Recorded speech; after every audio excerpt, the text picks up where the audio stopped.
तो बंगाल चुनाव को लेकर ताजा विश्लेषण सामने आ चुका है, क्योंकि बंगाल के लिए तीसरे चरण की 31 सीटों पर वोटिंग खत्म होते ही यहां पर चुनावी आंकड़े सामने आ चुके हैं और बड़ा उलटफेर होता नजर आ रहा है। एक तरफ जहां पीएम मोदी, दूसरी तरफ ममता बनर्जी को टक्कर देती नजर आ रहे हैं। आखिर 31 सीटों का गणित क्या कहता है, क्योंकि 31 सीटें तय कर देंगी बंगाल में आखिर किसका बनने वाला मुख्यमंत्री। इसके लिए तीसरा चरण ही काफी महत्वपूर्ण माना जा रहा है, क्योंकि ये सबसे बड़ा यहाँ पर फेज था। इसमें कई राज्यों पर और भी चुनाव हुए हैं, लेकिन पहले चरण के लिए अगर बात की तो 27 मार्च को पहला चरण था। दूसरे चरण की बात की तो 1 अप्रैल को करीब 60 विधानसभा सीटों पर इससे पहले चुनाव था। लेकिन तीसरे चरण के लिए 31 सीटों का चुनावी भूगोल क्या कहता है, आखिर किसके पाले में कितनी सीट, यहां पर साइलेंट वोटर ने अपना यहां पर रुझान दिया है। और तीसरे चरण के लिए जो रुझान है उसमें क्या कुछ होने वाला है। टीएमसी बीजेपी में कांटे का मुकाबला यहां पर देखने को मिल रहा है, लेकिन 2016 और 2000 लोकसभा चुनाव 2019 के आंकड़े क्या कहते हैं और जमीनी स्तर पर जो यहां पर चुनाव खत्म होती है, जो एग्जिट पोल के आंकड़े सामने आए हैं बंगाल की 31 सीटों के लिए क्या कुछ आंकड़े हैं।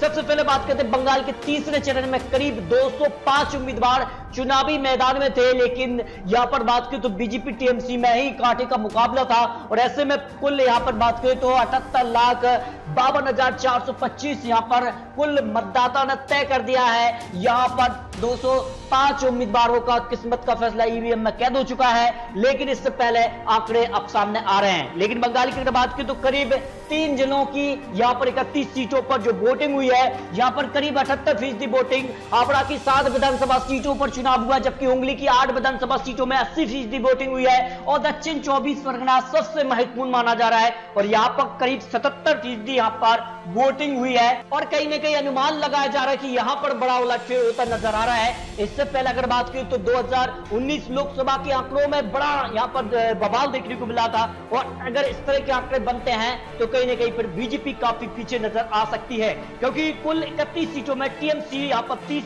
विधानसभा सीटों पर बढ़त थी, जबकि बीजेपी को केवल 1 सीट पर ही बढ़त थी लोकसभा चुनाव के लिए। लेकिन पहले चरण और दूसरे चरण में बीजेपी लोकसभा चुनाव में यहां पर अच्छी खासी बढ़त थी, लेकिन कहीं ना कहीं तीसरे चरण जो कि दक्षिण यहां पर बंगाल के लिए काफी महत्वपूर्ण है और क्षेत्र पर टीएमसी की अच्छी पकड़ है। 2016 के अगर आंकड़ों की बात की तो यहां पर भी टीएमसी को करीब 29 सीटों पर जीत मिली थी, जबकि सीपीआई और कांग्रेस को सिर्फ 2 सीटों पर, जबकि बीजेपी का यहां पर खाता नहीं खुला तो 2016 की। लेकिन लोकसभा चुनाव जहां पूरे भारत के अंदर प्रधानमंत्री मोदी जी की लहर थी, लेकिन बंगाल का वो क्षेत्र जो कि दक्षिण यहां पर बंगाल का क्षेत्र है, यहां पर बीजेपी को सिर्फ 1 सीट पर बढ़त थी लोकसभा चुनाव के दौरान। यानी ये चरण कहीं ना कहीं टीएमसी की पकड़ में है। और इस वक्त के आंकड़े क्या कहते हैं वो आंकड़े भी आपको दिखाते हैं, क्योंकि दावे और अपने अपने पार्टियों ने दावे किए हैं कि तीसरे चरण में उनकी यहां पर अच्छी पकड़ रही है, अच्छे वोटर्स उनकी तरफ पर यहां पर आए हैं। लेकिन आंकड़े क्या कहते हैं। सबसे पहले दक्षिण 24 परगना की 16 विधानसभा सीटों पर बीजेपी को 7 सीटों पर, जबकि टीएमसी को 8 विधानसभा सीटों पर, जबकि सीपीआईएम को 1 सीट पर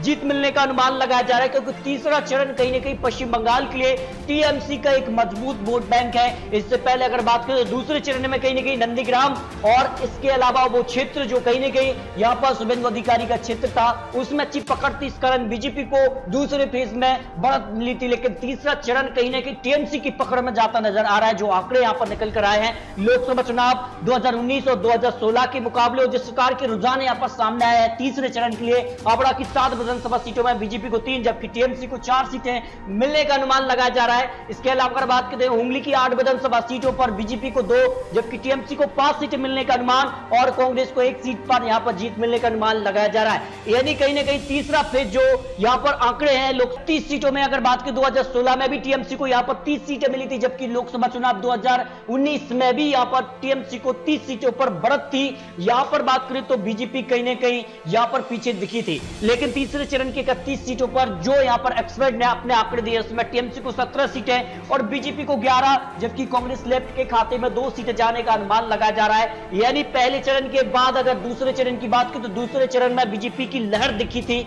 लेकिन तीसरे चरण में यहां पर कह सकते हैं टीएमसी का एक मजबूत वोट बैंक है और उसके पाले में यहां पर ज्यादा सीटें जाने का अनुमान लगाया जा रहा है। लेकिन ये तो चुनावी अनुमान, चुनावी यहां पर आंकड़े हैं। आने वाले समय में 2 मई को ही क्लियर होगा कि तीसरे चरण में 31 सीटों में किसको कितनी सीट मिल सकते हैं। लेकिन दोस्तों आपको क्या लगता है, क्या बंगाल में बीजेपी की सरकार बनेगी या नहीं? ये काफी महत्वपूर्ण तीसरा चरण होगा। ये जिसके तरफ जाएगा उसकी सरकार बनना लगभग तय माना जाएगा। ये काफी महत्वपूर्ण है, तो अपनी राय कमेंट बॉक्स में रखिए। क्योंकि असम की सभी 126 सीटें, इसके अलावा केरल, तमिलनाडु और यहाँ पर पौंडुचेरी में यहाँ पर कह सकते हैं कि मतदान समाप्त हो चुका है। ऐसे में यहाँ के एग्जिट पोल के आंकड़े भी आपको बहुत जल्द देने वाले हैं, तो अभी चैनल को सब्सक्राइब कीजिए। और दोस्तों आपको क्या लगता है इन राज्यों में किसकी बनने वाली सरकार, इस पर भी आप राय रख सकते हैं। तो मिलते हैं दोस्तों और सटीक विश्लेषण के साथ, तब तक के लिए जय हिंद, जय भारत।